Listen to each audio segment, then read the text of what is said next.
Hello everyone, I am Daniel Maday or Dan Maday. I are fine, and I'm here to talk to you today about tabletop RPGs and histories. So, in just a moment here, I'm going to start sharing my screen for you all to see and make sure it's going to the right screen, so hopefully it's easy to show up as our text size and everything.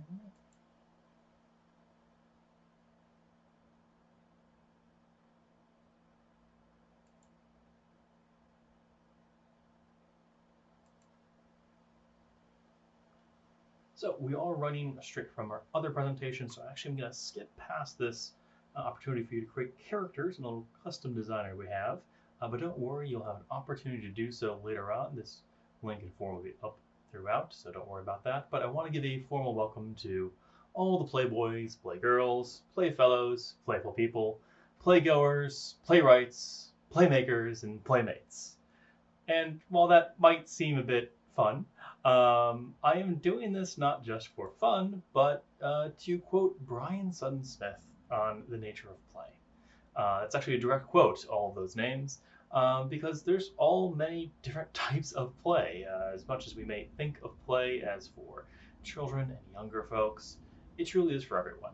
And it is equally important that adults are getting plenty of play themselves, whether or not they call it play. They may call it hanging out or gaming hard or sports or plenty of other things. Even politics can be seen as a game. And I mentioned this broad view of play to get us to start thinking about what it means to design a game.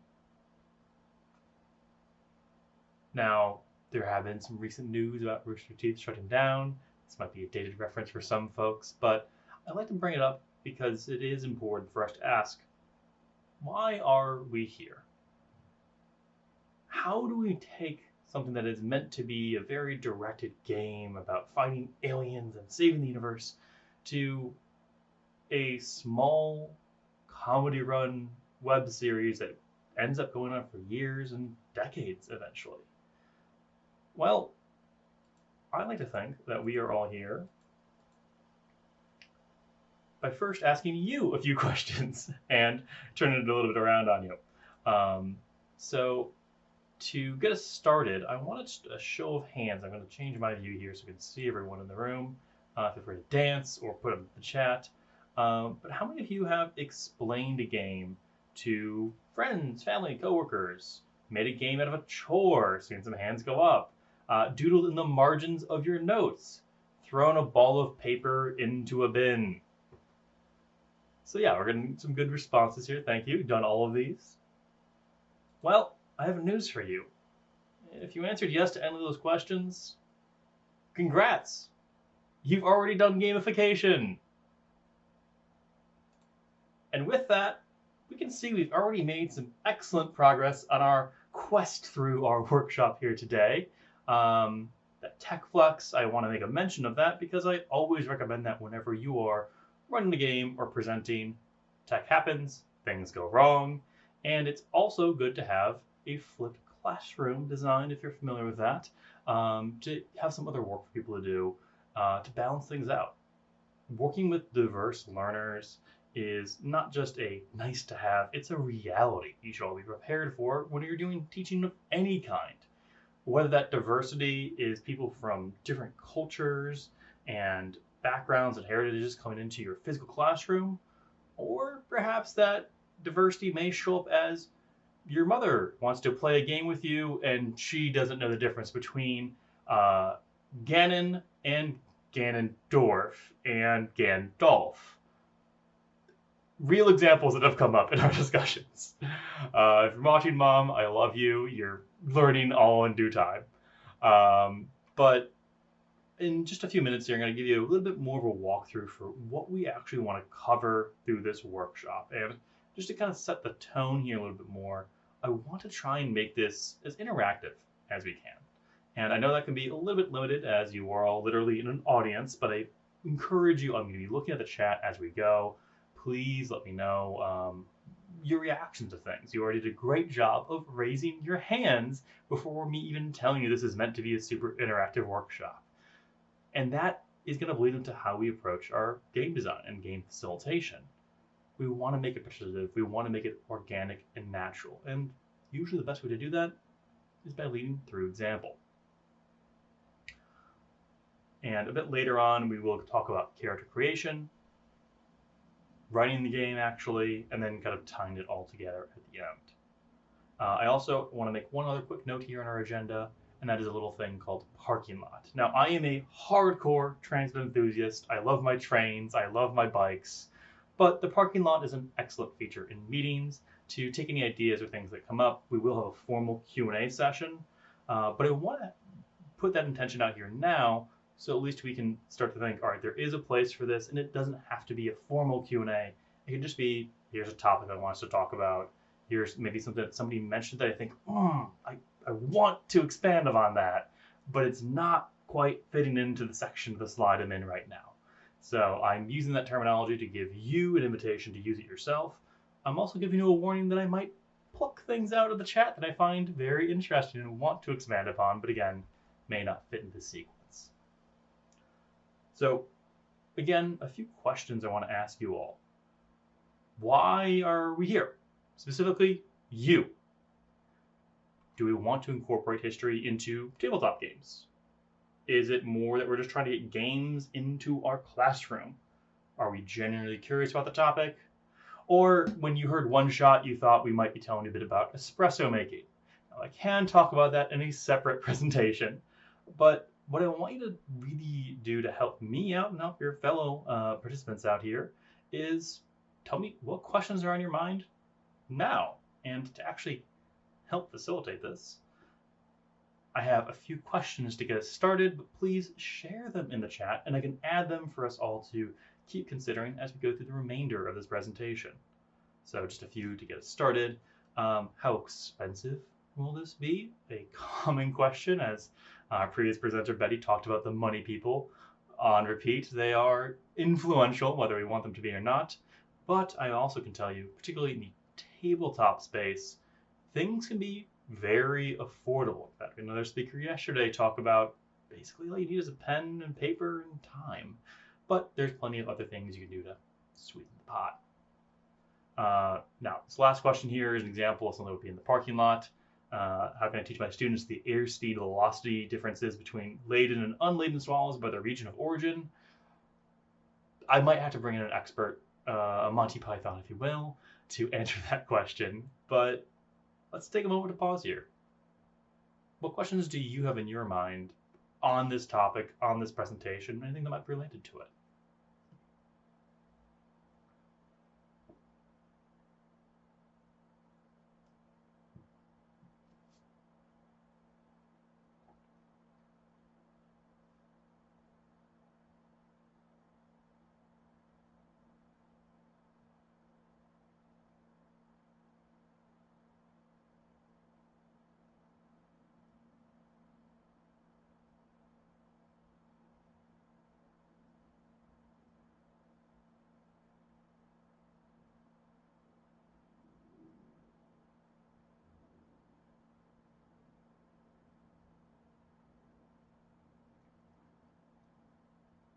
So I am seeing a question in the chat here, so thank you for adding that.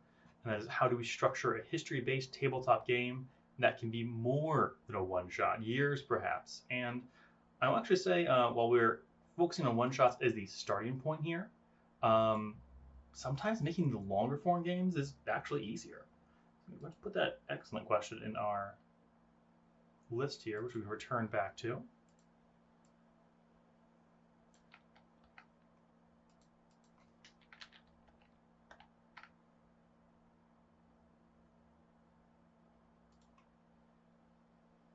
And I know we're also coming off of a daylight savings time day, so I understand some of you might be a little sleepier than otherwise, so I won't pressure you too much right now, but I will pass the buck on to you and ask that when it comes time for you to either be part of a game, being in a classroom, don't be afraid to push, don't be afraid to test things just a little bit, to perhaps call somebody up by name, call them into the conversation, and be ready to be flexible and move on if maybe it's not their day.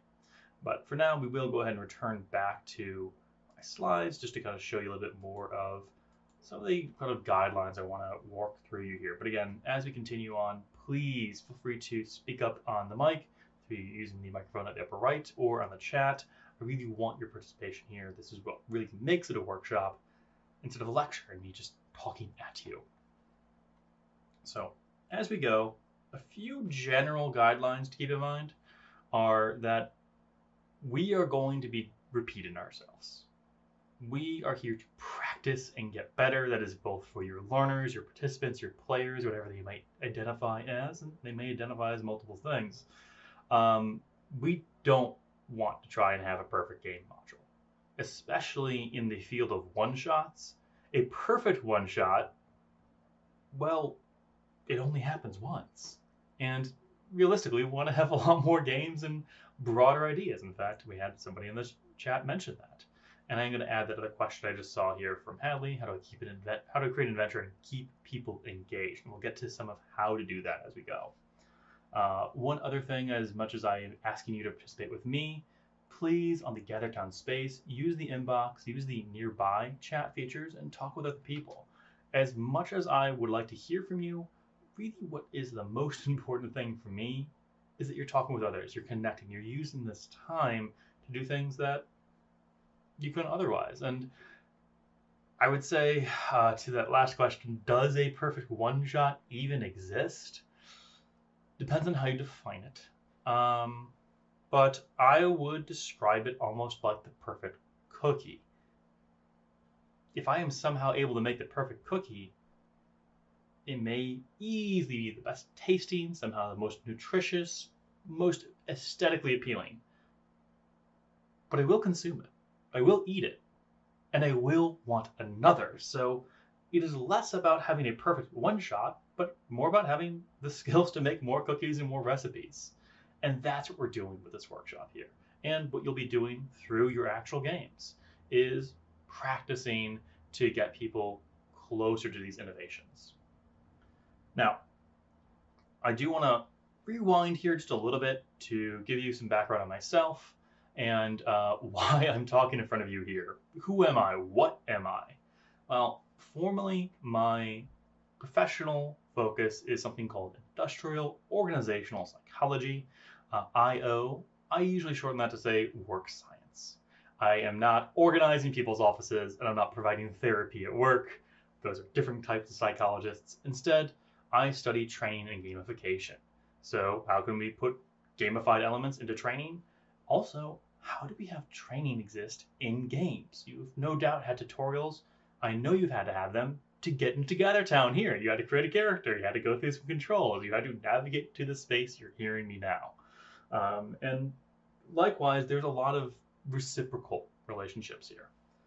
A little bit more about the other things I do. I'm an adjunct over at University of Hartford for their organizational psych program. I'm also a current PhD student at the Illinois Institute of Technology. And I also do some corporate work for DDI, a training firm.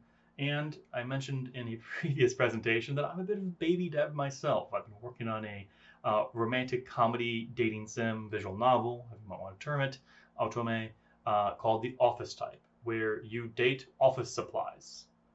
A funny concept, but we've also taken it very serious too. And that's the kind of balance we should really try to approach as game designers, as facilitators. And even if you may not consider yourself anywhere close to a game designer, you can still design games. And that's what we're going to be kind of digging into. And this is kind of a wall of text. I don't love having these too much. So instead, I want to leave you with a different interpretation. I play with ideas. And I just encourage you to join me in this place of playing with ideas. So let's take a closer look at what we're doing. So we've kind of covered our walkthrough, some baseline questions you have. Again, please keep adding those into the chat and you know a little bit more about me. So next, we want to get into world building. How do we actually make the space that we're going to inhabit? And a lot of this comes down to what history, what story am I trying to tell? Is there a timeline I'm trying to follow? And before we really even get into any of that, I want to share a quote with you all. And this is from an unexpected source, but it's intentional because you should be using unexpected sources. As much as you should be looking at history books and other academic articles to help make historical educational games, you should also let your passions guide you somewhat. Make that little subtle Easter egg joke that maybe one person will get to your favorite song. Have some silly allusions and other references that if somebody maybe did the reading or had a little bit more background, they will appreciate. These are things that may not always pay off immediately, and especially in one-shots, but the beauty of them is that by doing a lot of different one-shot campaigns, we can experiment a whole lot more. We can take a lot more notes and evaluate it, and we can kind of almost do a rapid prototype of how we want to run our games, how we want to design them, and as we'll get to later on, who actually runs them. As much as we talk about design, you don't have to be the person to run the games you design. When possible, I highly recommend that you try to design for having students take rotational roles as the game master. It's a great way to take the work off of your plate and also give students a really great development opportunity for themselves. So as we think about these worlds we're building and the whole thing we're trying to create, this quote I want to share is that we often refer to this idea of things being in orbit as if it were a place. But it really isn't. To be in flight, in orbit, it's a state of affairs. And that's what we do when we build games. We make adjustments so that we are staying within the game. Sometimes we have to physically stand up to do that. Sometimes we have to, or at least we feel we have to turn over and bend ourselves as we're playing Mario Kart. There's all sorts of adjustments we might make. We might retcon things in a tabletop game. These are what we call the magic circle. It is the space we enter, metaphysical or otherwise, that really centers us in what we're focusing on, why we're there. So keeping that in mind and taking a look at our world building, there's three things I want us to consider in this process. The first is choosing a general historical or mythological focus. The second is how we outline milestones. And the third is our magic circle. So first, choosing a historical or mythological focus. A piece of advice I want to give you all is to try to resemble but not reenact things. It's good to start with a general region and a rough time period, but you'll want to avoid getting too specific or too broad. So for instance, we're all, for better or worse, probably familiar with the film 300, which is meant to recreate the Battle of Thermopylae. That's a pretty specific moment in time and really was a matter of a few days, not years, and quickly escalates things. And it might seem attractive to do, but I would encourage you to try and broaden things out. Instead of a particular battle you're trying to reenact, that might be your starting point, but try to set the context of what's the war we're in? What region are we in? What people and places are moving around?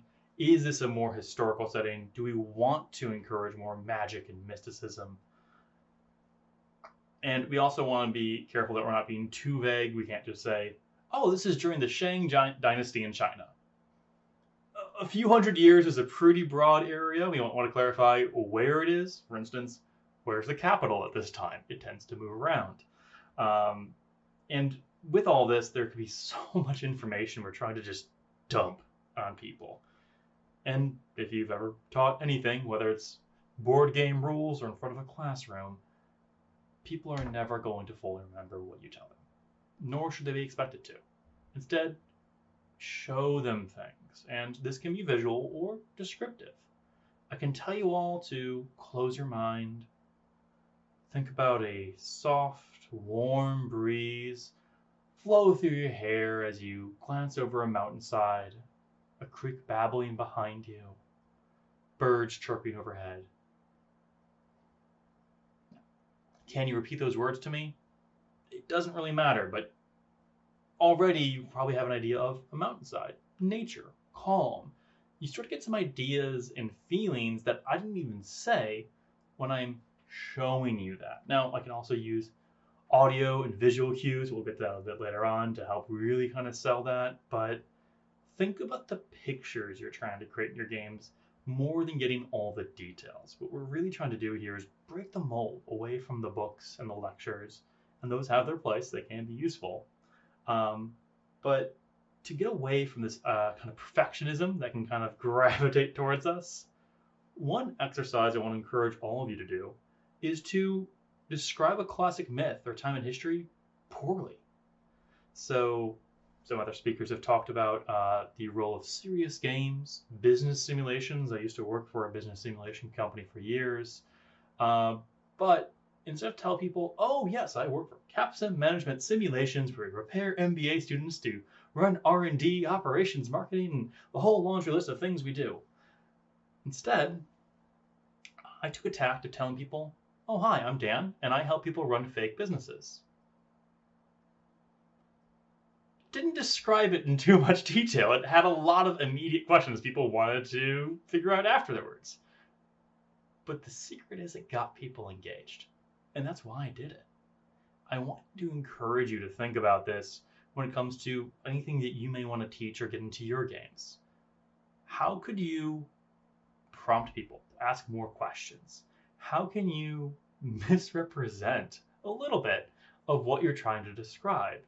For instance, I ran a game last night. We'll be using a number of examples too. For a little customized system we call History and Mythology. This is based on the Lasers and Feelings system, where we were in Pompeii in 79 CE. When I say the town Pompeii, you already have some thoughts in your head, but before we really got into things, I tried to not talk too much about a volcano or even a mountain. I talked about, oh yeah, there's some earthquakes and your boat has to get into this dock. Don't try to describe the whole world all at once. Even when we try to with modern technology and satellites, we can't see the world all at once. It's 360 degrees, it's a sphere, it's not flat. And while that may make time zones more complicated, especially today of all days, it is for the best, because it means there's so much more depth than we could ever possibly glean at one time. Now, on this theme of world building, some best practices I encourage people to try and think about are, what is your hook? Why are people working together? And it can be tempting to kind of almost over-engineer this, but keep it general and don't be afraid to take some tropes from plenty of popular media. A classic, especially in gaming, is to have people escape a prison. It might be that you were rounded up and you never had a trial or anything, you just got tossed in a cell, you wake up there, and you all want to get out. It could be that you're trying to get some sort of artifact. It could be that you have to escort a person somewhere.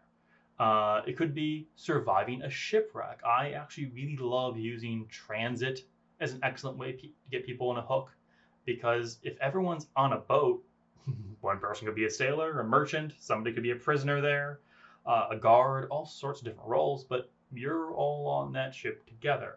So in designing your world, you don't have to figure out every detail, but figure out where we're starting and what may have brought people together in a place where they could talk with each other. Some others to consider, perhaps a market is an excellent example, a town hall. We can even be more flavorful and talk about something that fits into our narrative. You can say just a line or two. Don't try to describe everything, but again, get to that show. The Shah has commissioned you to meet with a mysterious emissary. And if you're meeting with foreign diplomats, it makes sense you have a diverse group of people to do so. I also encourage you, it's going to be very common to over-prepare, but try not to over-plan. And what I mean by that is, whenever we're writing games, we'll likely have a ton of words and content, and we'll use maybe 20% of it. That's good. It's a little disappointing to not use it all, but especially for one-shots, it means you can recycle a lot of it easily for future games. But we also want to keep in mind that in addition to learning whatever content we have laid into this game, people are also learning the game itself. They're learning to work with each other and anything else they may have going on in their lives. I work a lot with adult education, so that is the lens I approach these things with. Some of you maybe work with children or some younger audiences, but it's the same either way. People are juggling with a lot. And as intimidating as doing all this is, it might seem like you have to have a very cohesive thing, but so much of what we're doing here is just building a rough skeleton or outline so that people can fill in the gaps themselves and see the whole house. Now, one other asset you can also use here too is a little turn of phrase I like to use a lot, is that your problems are often your solutions. You might be wondering, but how can I make people care? How can I make my students want to escape the prison, get off this boat, meet that emissary? Well, you can put it on them. Ask them, here's the general goal we're going to have for the class, for the group, but what's your character's goal? And what really helps you usually is to say, what's your secret motivation? Because if they feel like they're going to have to explain it to everyone, it can be intimidating. I've definitely been in that seat myself. But if you tell somebody, what's a secret motivation? What's a secret goal you have? Don't tell anyone else. Well, then people get creative. Then they start to think, ooh, what could that be? And these can be all sorts of things. We'll talk about this more in the character creation. But the reason we do all this is to build that magic circle I was talking about. And if you're familiar with some more foundational theory in game design, Johannes Huizinga from 1949 in his famous Homo Ludens text, it kind of authored the magic circle as this concept. And this takes so many different forms. In Huizinga's view, play is everywhere in everything we do. It can be the card table we play poker at. It can be the stage we perform at, whether it's Gathertown or otherwise. It can be the court of justice, can seem like a game sometimes. But wherever we are, we adhere and agree to these rules. When I am in the courtroom, I cannot use an electronic device. There's also usually a person who's up on a very high elevated stage. In the US, they're not wearing a wig. In the Commonwealth, they are. They, in either case, are wearing very non-typical robes. I think we can bring robes back, but there's a lot of pomp and circumstance and these interesting rules we use in these spaces that we do treat very seriously in our legal system, but do have a bit of a playful nature. And that's all we're doing when we build games. We're trying to have this magic circle where we all come together and agree to it. And excellent news for all of you, you're doing that right now. Here in Gathertown, it's intentionally made to look like a video game. But even on your Zoom calls, the fact that you're able to stare pretty much at a wall, a screen, and interact as if you were having a full-bodied conversation with another human in front of you, that right there is the magic circle. It is our ability to look past just the raw physical world and imagine, create, get into the cognition that really paints our everyday lives. Now, earlier I had mentioned there's a lot of different ways and cues we can put into our games to help kind of get things going. And here's a number of assets I have collected from a game I ran last night. And I'll tell you, I didn't even use half of these. Those of you who are playing with me may recognize some of these, for instance, the satyrs, for those who found in the forest in the middle there. We also have an island showing up on the right. But also, in addition to the images here, and this should hopefully play, we may want to add some ambiance. For instance, this is what I was going to play when we had the players encounter the satyrs.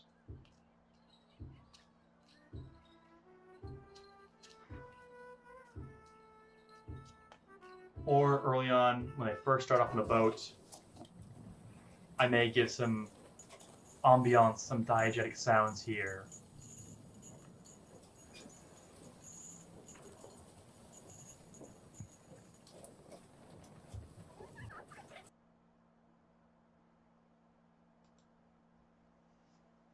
Now, film buffs may recognize I have shamelessly stolen that small clip of fair use content from The Wicker Man in 1979. And for educational purposes, good news! You can raid and pillage from a wide variety of sources to help bring people into the illustrative nature of your game. Again, showing people, having them listen instead of trying to tell everything. So whether it's online or face-to-face, this magic circle is what transports people from their day-to-day, from their desk, from their standing, their sitting, whatever they're doing, to the idea of the mind.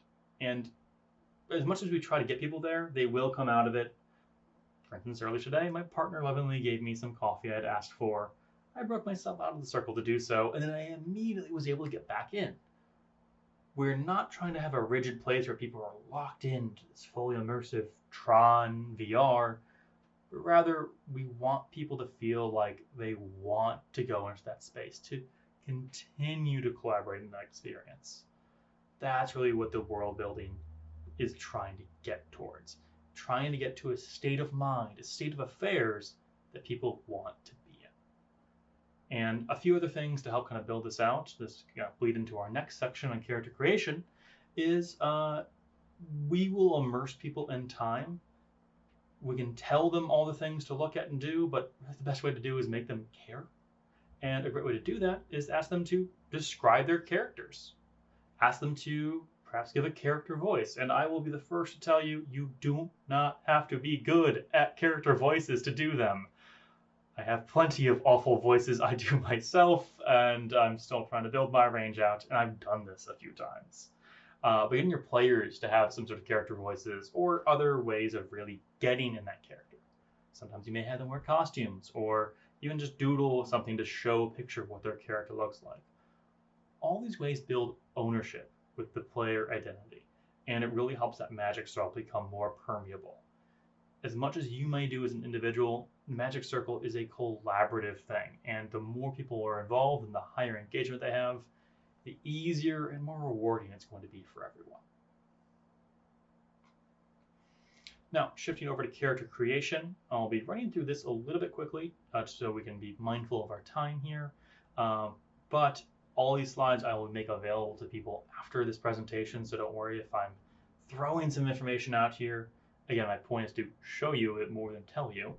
But we'll go through some basics, some examples, and a bit of goals and resources to consider. So basics, when it comes down to playing, it's all about people. Don't worry about the details too much. Keep things flowing. And the relationships we're going to have here are going to inform things. For instance, if you are a formal instructor, teacher, professor, boss, even if you're doing this at work, there are going to be some dynamics going in. But touching back to that magic circle, the point is that when we enter this game space, all that goes away. I am no longer part of the Hit Points History staff. I'm no longer a professor. I'm no longer a student or any of the other roles I might have in my day-to-day.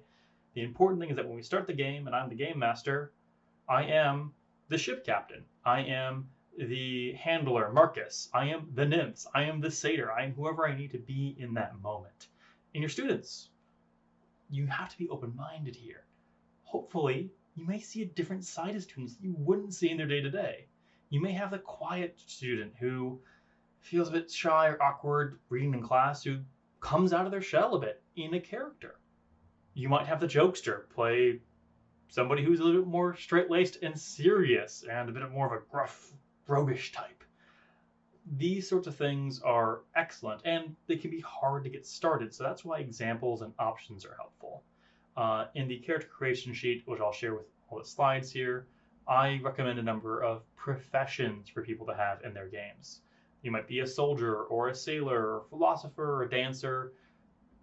I try to have a set list of things without being too exhaustive, because if somebody doesn't see an option they want there, they'll usually say, hey, I don't see anything on here, but could I be a XYZ? And almost always the answer is yes. Just a few more follow-up questions to figure out what they're really trying to get at. But by giving people an idea of some of the things that people have played with before, without telling them, here's your assigned role, it opens the door for that player interaction.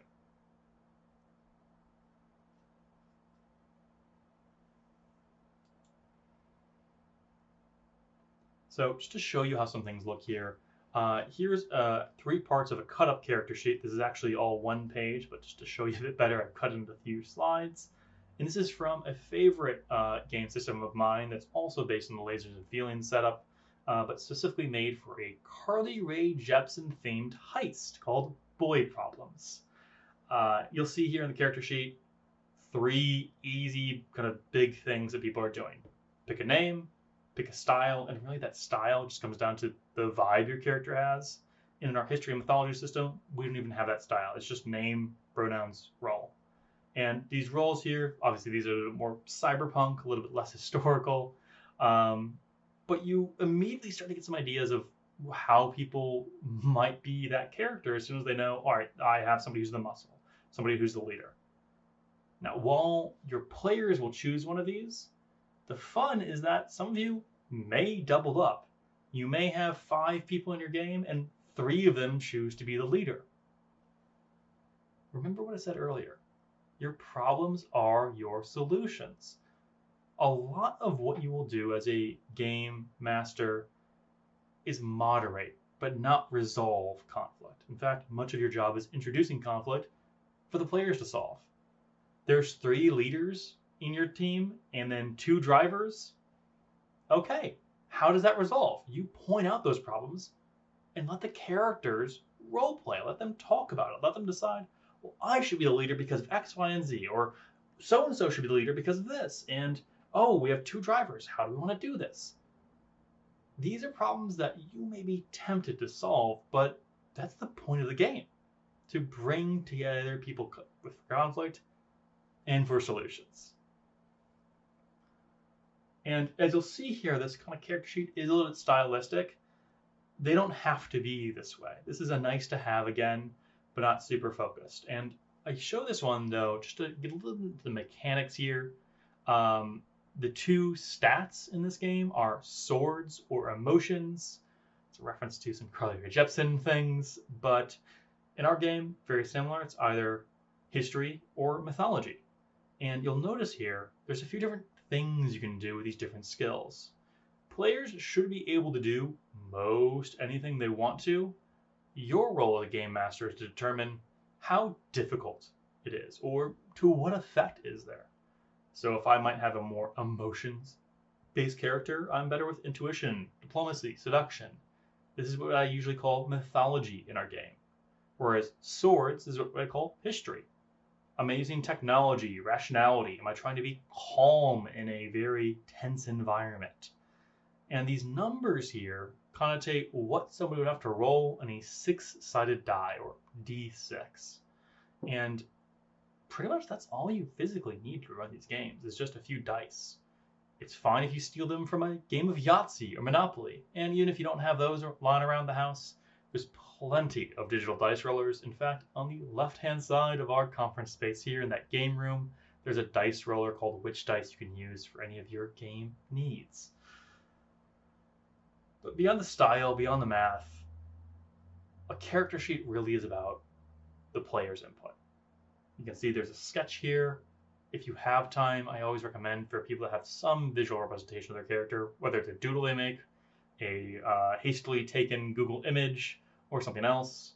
And goals. That legacy section there, nice to have, not even required. But having some sort of character goals. Classic in screenwriting is to save the cat. Your character might want to adopt a cat. They might want to find a secret snack or something more personal. They may want to avenge someone. There's a wide range of what these goals can be. But just to show you a bit of how this all comes together here, here's an example of a character from history and mythology that we've played with before.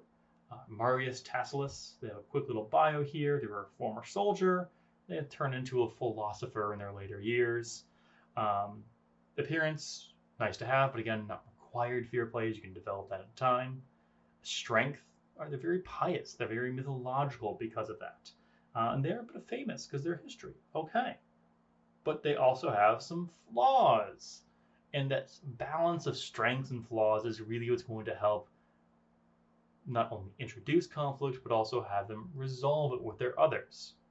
I mentioned before, you may have 3 leaders in your team of 5. Ideally, they should all have different strengths and flaws. So they may all actually take that leader role at different times, but in much different ways. So for the sake of time, I'm not going to dig into the characters too much here that were created last night. But you can have a lot of fun with these. One of the real fun things I like to encourage is trying to have a secret and seeing how long it takes for somebody, let alone the whole party, to notice. For instance, we had a player last night who named their character YAM. For our history buffs here, you might recognize Yam. But if you don't, you just see Yam and you just think of the vegetable. And that's an excellent bit of irony for everyone else, because I kind of clocked it, but I didn't want to reveal a secret identity or motivation, so I just kept referring to it as Yam until they wanted to be referred to as Yam. And pretty much the whole game, they were happy to be Yam, which made for some very interesting connotations as they did things like insult Neptune in front of his temple. A reasonable thing for Yam to do, but a hilarious thing for some guy named Yam to do. And that sort of comedy complication, that's the heart of what we do when it comes to this game. So a few guidelines when it comes to creating characters: try to avoid being too general. Don't want to say I want to be the very best, but something silly but specific. I want to steal the Declaration of Independence. Very specific. I have a very clear idea of where this character might be going. Think about kind of resources your character might have. If you are a warrior type, likely they're going to have a sword, a shield, swords and boards. Artisans may not have as many physical things. They might have more fashions and passions. It might be that they're wearing some nice clothing and they can describe how it looks, but more so how they use it. Maybe they can have access to a secret back room in a tavern. Maybe they can consort with somebody at a temple who may not even pay them any mind if they're dressed more like a commoner. A common question I like to ask people to kind of get thinking about who this character is, just ask them, what are they snacking on? Are they a big beefy warrior who's eating raw meat and nuts and legumes? Are they somebody who's a bit more casual, eating a grape at a time as they lounge out? These help instantly kind of characterize and show who this person is. And it's not meant to describe the whole character, but instead, in repeated practice, that's how we get to it. So one kind of quick touch back on that world building note I was talking about earlier. There's a few different things you can kind of put into play here, and this is really a conversation between creating the characters, that's done largely by the players, and also what you're doing as the game master. You're trying to have tools and puzzles, and you may have a lesson plan of assignments, chapters, quizzes that you're using to build those things out there. Well, as you're building those puzzles, think about what tools your characters might have, what tools you might want to give them.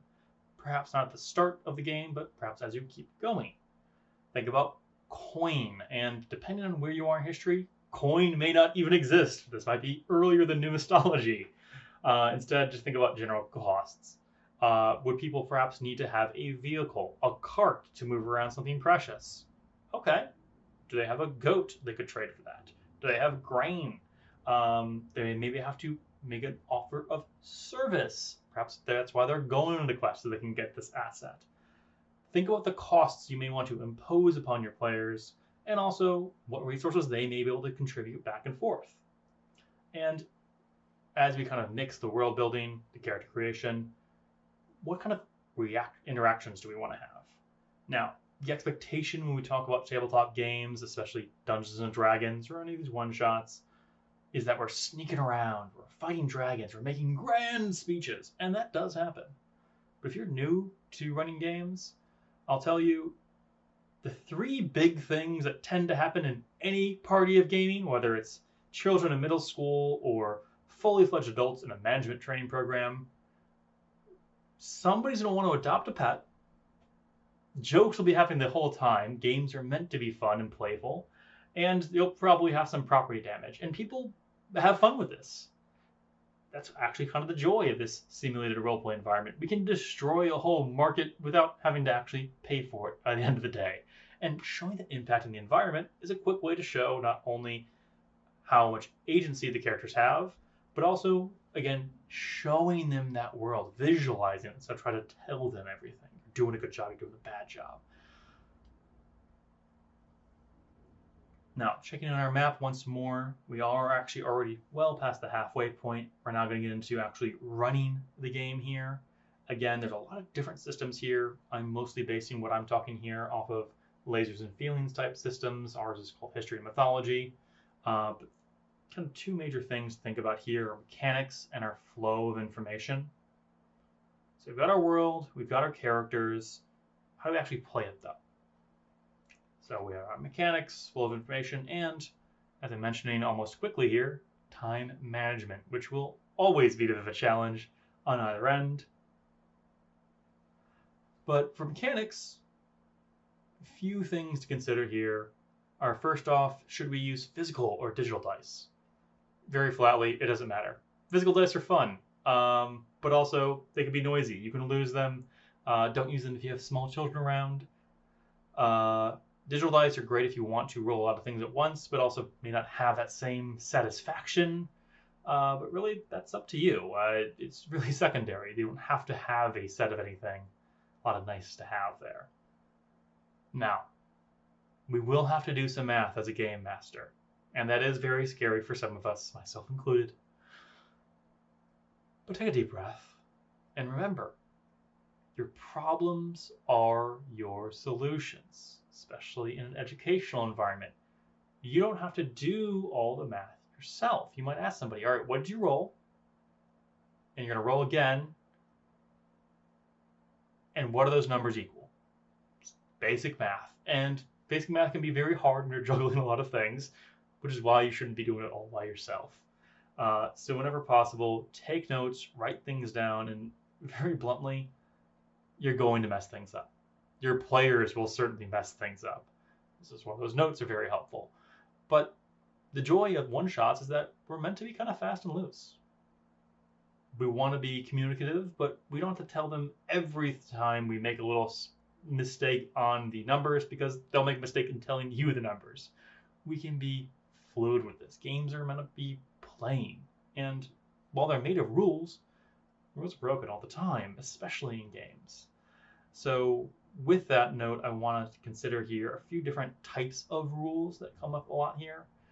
So I like to call this my 3 of rules and the rule of 3s. No one's familiar with comedy or writing. The rule of 3s is that it's the smallest thing to make a pattern, and we usually expect a nice punchline in the series of 3s. Humans just generally like 3s for a lot of things, so whenever you're trying to map things out, try to just get it down to 3 points. Try to have 3 parts within that subpoint, and you'll start to kind of see a building structure here as well. But 3 specific rules I want to briefly touch on are the rules as written. So this is when you're reading things like a instructional manual. When players pass go, they collect $200. If you roll a 6, then XYZ happens. These can be dry, and they can be hard to remember, and the details matter depending on what you're doing. But I'd encourage you, especially for these one-shots and as you're writing your own rules, don't worry about getting them perfect too much. What's a lot more important, and a lot of people argue to use, is the rules as intended. So when players pass go, is it exactly when they're on the square they get their $200, or when they have physically passed it? Well, if you're running the game, you get to make that choice. What's the intent here? I argue the intent for Monopoly and passing go to get money is that you are having some sort of recurring income. That's the important thing. Whether or not it happens when you are physically landing on the go space or passing it, that depends on the intention. Do you want money to be scarce or abundant? And more important than either of those rules, though, is a great guideline for any game master, and that's the rule of cool. People often ask, can I do this? Can my character do this? And I usually always answer that with, well, roll for it. And by the time I say roll for it, I do not have a number in mind quite yet. I am making it up on the fly. That's very normal. But the rule of cool is letting people try things out. Because even if they don't work out, they will feel that empowerment, that at least they were able to put that attempt out there. Do they want to try and throw a spear all the way over the fence to try and get a rope and climb over something? Well, if they roll poorly, that spear may go way over and they don't have the rope and it's missed, but they know they at least can throw things. So even when they fail, it's fun. And that's the sort of experiences we should be trying to make here. So I'm not going to dig into the rules here too much. This is just an excerpt from how we do things in history of mythology. But we're rolling that 6-sided dice. If we have more expertise, for instance, if I'm a soldier trying to swing a sword, I'll be good at that. I'll roll 2 dice. Meanwhile, if I'm doing something a little bit more complicated, or perhaps I'm trying to bribe that guard to let us pass the gate, and I'm a politician, well, I'm going to be very good at that. And if I'm throwing a few coins his way, that would mean I could roll 3 dice. So the number of dice you make people roll can depend on what resources, what skills they're bringing to the table. This is not meant to be an exact science. So while there's some numbers here, don't stress about it too much. But one mechanic I do want to point out is that in systems like this, history, mythology, lasers and feelings, avoid problems, there's a little mechanic that they often call laser feelings, which is when people select a number and they'll use this number throughout the game. So it's usually between 2, 3, 4, and 5, where it's basically determining how good they are at certain things. In history and mythology, if I pick a 3, for instance, well, then that means that I need to roll a 3 or below to have a certain success on a type of roll. If I'm better at mythology, it means that 4 out of the 6 numbers in the dice will result in a success for me. But it also means that with a 4 out of 6 there being successful for mythology type rolls, if I'm trying to be impassioned or do something legendary, that's easier. But on the historical side, if I'm trying to lift up a heavy beam or decipher some sort of text that I should be able to read, that's going to be a bit harder for me because I've chosen my number in that way. So this really comes down to a theme of balance, giving people options. And we want to avoid the temptation people will have to have the best character, the optimized character. Instead, just try to have these as a framework for you want to do a thing. Tell me the thing you want to do, and then quickly glance at these rules, try to get an approximate, easy, medium, difficult, and make them roll based on that. So controlling the flow of information here, there's a lot of information that's being thrown out. It can feel like we're surfing almost. We're surrounded by water. Some of it's crashing up, some of it's going down. But the important thing is not for us to take in all of the water. It's to keep our balance and look at the board and where we're going. So as we surf through this wave of information, as more waves are sure to come, think about your own priorities and don't try to recreate and replay history. In fact, that's one of the fun parts of putting history into your games, is to do things differently than they've been done.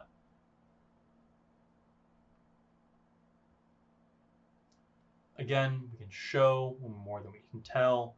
I might try to describe, we see Lao Gan Lan, a gray bearded man with a green tunic and an Omashu accent, happily showcasing his wares to the market, or I can just say, hey, there's a cabbage merchant on the street. Think about how much detail people need to really get the image you're trying to show here. Or, when possible, just show them the image. Your non-player characters, your NPCs, can be a great lever to use to kind of get some different language and ideas in there. But don't feel like you have to write them all out. It's very common to bring these up on the fly and revise them on the fly as they see fit. Also, for time management, which I am being cognizant of myself here, plan for several hours when it comes to these one-shots. Running one of these in 1 hour is a very difficult thing to do. Now, I'd encourage you to try and keep things under 4 hours unless people have played a whole lot more, because that attention span can be a little hard to balance. Try to have a halfway break in there, but general recommendation, I'd say between 2 and 3.5 hours is a great target to go for. And as we talked about before, have some of those milestones. What are some big things happening? Everyone meets on a boat. That boat is going to come to dock at some point. That's your first milestone. They'll need to get off the boat, and they need to go somewhere else. Well, what's the first thing that's off the boat? Is it a market? Is it a temple? Is it a government building? Well, the next milestone can be physically moving past there, or perhaps having a character come in. I like to set sort of formal timers where I usually let the players really take control of the story until I have some pre-made checkpoints. And then I start to move things around in the game world where People have been walking around, they're buying things in the market, they're talking to merchants, somebody might be trying to steal some things from some baskets. I largely let that play out for about an hour or so. And then that next milestone comes up. I'll say, well, when in the market you see some soldiers come up and approach you, or there's an earthquake and you feel a rumble as some smoke starts to erupt from this mountain. These milestones are meant to serve as big events to kind of get everybody refocused and keep the train roughly on the tracks without people being very prescripted in that railroading sense. But speaking of time management, we do have to land this plane at some point. And you might think, surely you can't be serious. I am.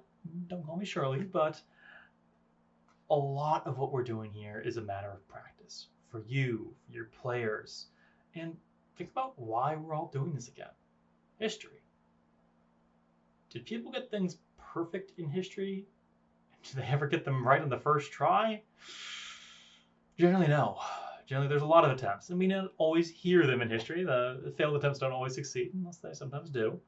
But making changes on the fly, tying it all together, these are things that really come with practice, and we keep getting better at, both your practice as a game master and for your players. So a few notes on editing things. Be patient. I've thrown a ton of information at you here. I feel like I'm spewing a fire hose. I do not expect you to remember this all. And using intentional pauses can be very important.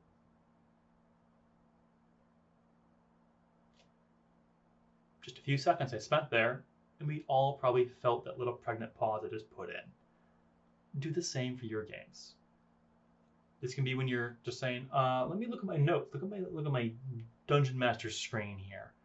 You don't actually have to look at anything. You can just look away from everyone and give them time without the teacher, the boss, the game master looking at them, and you'll be surprised with what players come up with as soon as your eyes are off them. In fact, you can even get up, take a quick snack break, and come back.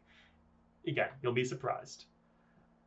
Don't try to write everything down, but try to have some notes to refer to, and be prepared. Things will go quickly off of your plan. Try to nudge people back towards it to stay in the world, but they should not be staying on the trail. People want to go off the path. They want to go explore in the woods. They want to go find that thing that's dark in the forest, or maybe that shiny thing in a cave.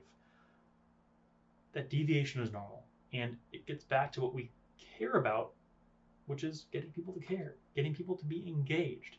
Even if nobody can tell you any of the names of the historical figures or places they encountered in the game, if they enjoy the experience, if they have a connection to it, if they're trying things out in a different way, that matters a heck of a lot more than any individual fact they might retain from it. Because we can always throw more information at them through readings, through videos, through PowerPoints. But getting people to care is the hard part. And that's the beauty of what games can do. So to tie this all together, remember, why are we here? Largely, we want to use games and get history into games and vice versa to do things differently, to make people care. What does it feel like when I become that warrior, when I become that priest, when I become that farmer who's swept up on an adventure? You don't always know. You should be surprised by it. But by seeing what's possible, it can be quite the sea change for your players, yourself. And it's also okay to acknowledge that we're trying to do all these things because there's a problem. My students don't care about Mesopotamia. My students just want to, play games and do other things. My students get very excited but lose interest very quickly. Be honest about what problems you're trying to address with the game and design for that. Now, I did have our parking lot set up here. I did not see anything come up in the chat, so this is just my template of apples and oranges we have left over here. But with that, that's going to bring us to the end of my prepared content. I know I've gone a little bit over in our original time, but I do want to at least allow just a few minutes here, a few moments for any questions we may have. And as we do, I'm also going to go ahead and pull up those other questions we had been bringing in earlier on.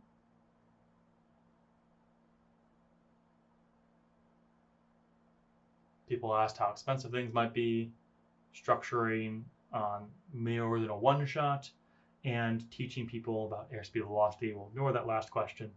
But just briefly touch on these two questions as you may formulate your own, either at the mic or in chat. I'll first hit up on that expensive point.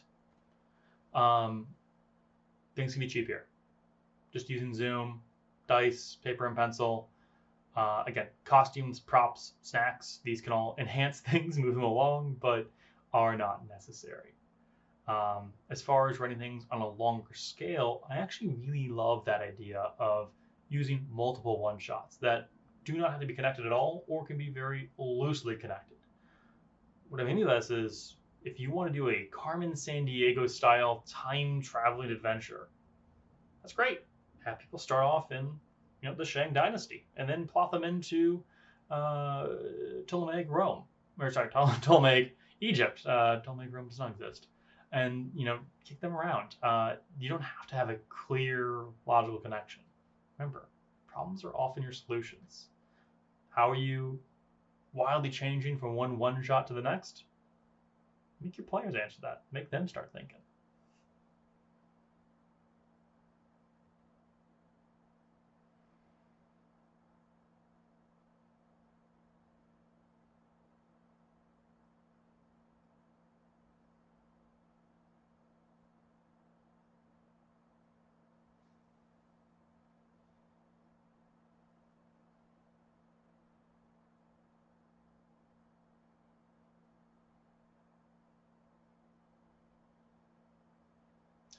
I just want to call it a great comment here, and yes, it is quite a change of approach. Making the rules and making the story collaborative, it's a balancing act. But to give ourselves credit, we largely do this all the time already. If you've ever graded an essay or open response type question, I guarantee a student has not said word for word the thing you're looking for. You've probably had some partial credit answers.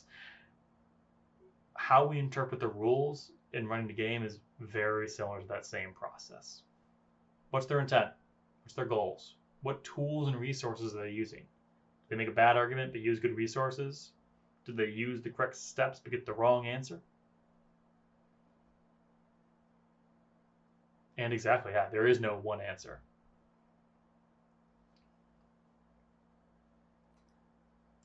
Dan, I played your game last night and it was very fun. And your sound didn't work last night, and we didn't hear your sounds today either. But one thing that I thought was really interesting is just how to be adaptable in situations like that. Because last night you made the sounds, which was really fun. And I think one thing that people should, that you've kind of touched on too, but just be loose with it. And if something goes wrong, adapt.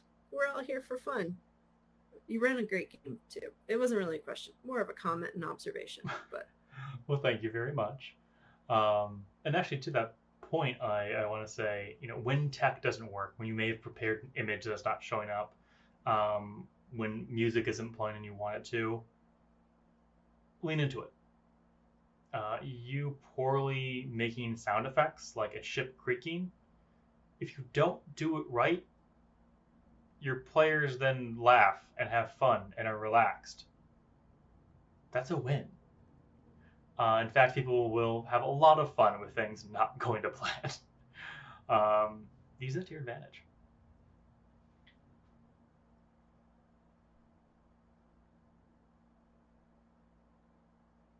And I think I got time for just about one more question here, just so we can try and give a bit more floor space to our next presenter who's been very patient.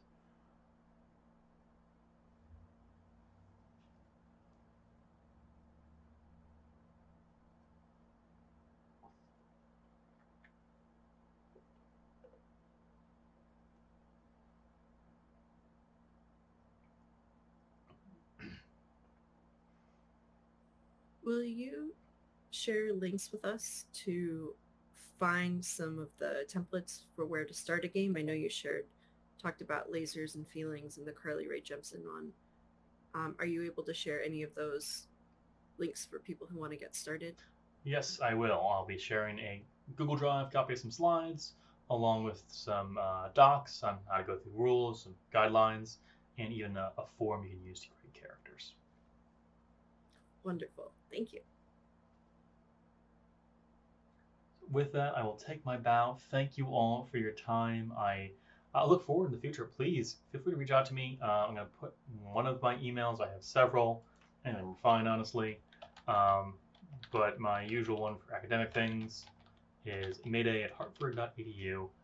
Please email me with ideas. If you ever want to run a game in your classroom, for your business, for just friends, anything you want to integrate history and education for, I'm happy to hear it and work with you on how to do it. But until then, I will say adieu to you all and welcome our next guest up to the stage in just a few minutes here.